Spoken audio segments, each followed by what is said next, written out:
Hi there, my name is Michael Tasner, and I'm the CEO and founder of No Joke Marketing for Childcare. So we work with childcare centers, preschools, daycares, Montessori schools, nonprofits all throughout the US, and even a few internationally to help them grow enrollments. This is video 5 in a series of 6, all focused on growing enrollments. So in the last couple of videos, we've talked about paid traffic, how to set up a campaign, how to think through offers, some other ways to drive enrollments, and some of the mistakes that I see centers making with paid traffic. In this video, I really want to talk about kind of marketing automation and lead nurturing. So here's kind of a scenario that's going to happen to you almost every single day. And I'll just use simple math and simple numbers to make the examples easier. So don't read into the numbers. So let's say you get 20 leads in a 30-day period. Of those 20, maybe 5 to 7 are really going to be ready to come in for a tour. So you may schedule on the first call, maybe it takes a couple of calls or some emails, but there's typically about 5 to 7 that are ready to go for a tour. Now the other people, you may say, well, what about everyone else? What about the other 15? Or 13. I mean, what about them? They're in all different stages of the process. So I'll use myself as an example. I mean, we started looking for a childcare center a year and a half in advance before we planned on enrolling my twins. A year and a half. So we wanted to quote unquote secret shop and start to gather the pricing and why this school is better than another one and what does security look like at this school versus that school. So in no way was I ready to come in for a tour. And what happened was when I did all of that initial research, and this was years ago, people really on the other side, so people as in the owner or the director or the lead handler, they're really just interested and they want to get you in for a tour. When can you come in for a tour? When can you come in? The magical question that you really want to make sure that you're asking is, tell me a little bit more about your situation and your time frame. Because that then allows you to more adequately respond and guide the conversation a little bit versus jumping to a conclusion. And you may say, well, if they don't schedule a tour, clearly they're not qualified. And that is where marketing automation and lead nurturing come in. So the first piece of it is you've got to start to drive some new leads for potential enrollments. And again, our favorite tactic is paid traffic. But when that lead comes in, that's really when everything starts. And that's the piece that you really want to start to think through.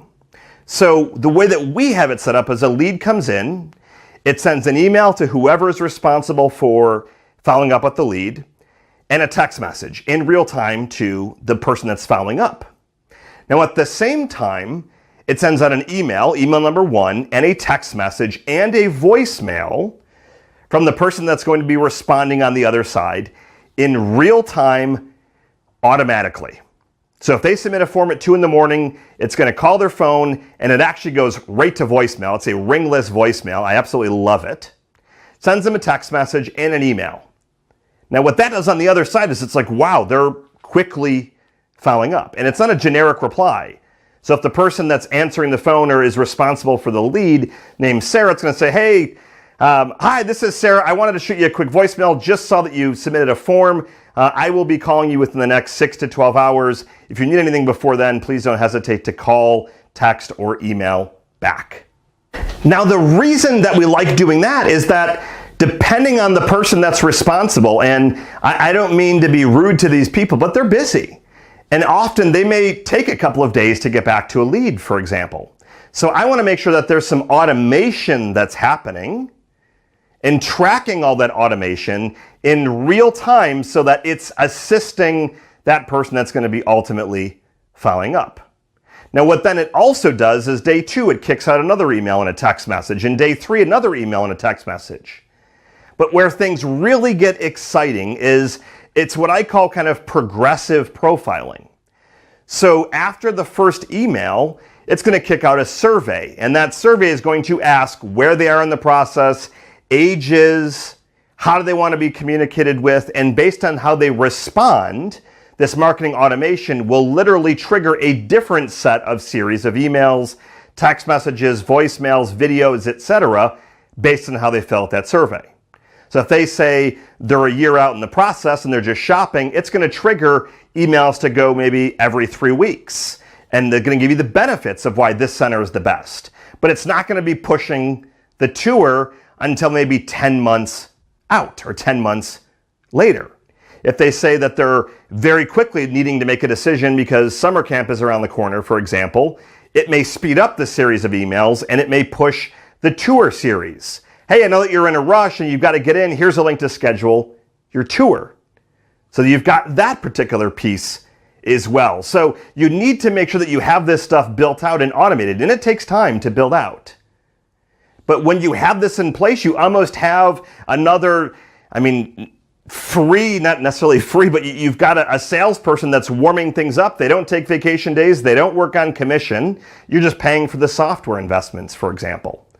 So this whole marketing automation piece is critical, because what I see happening day in and day out is that you're only focusing on the leads that are hot right now or the ones you can schedule a tour with quickly.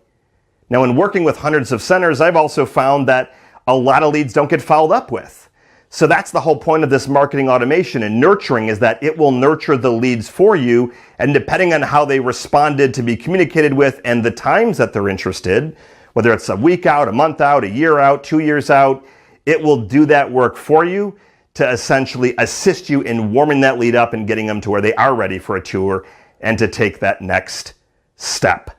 I hope you enjoyed video 5. There's one more video. It's going to be on the top mistakes I see child care centers making on a day-to-day basis. Have a great rest of your day, and I'll talk to you next week.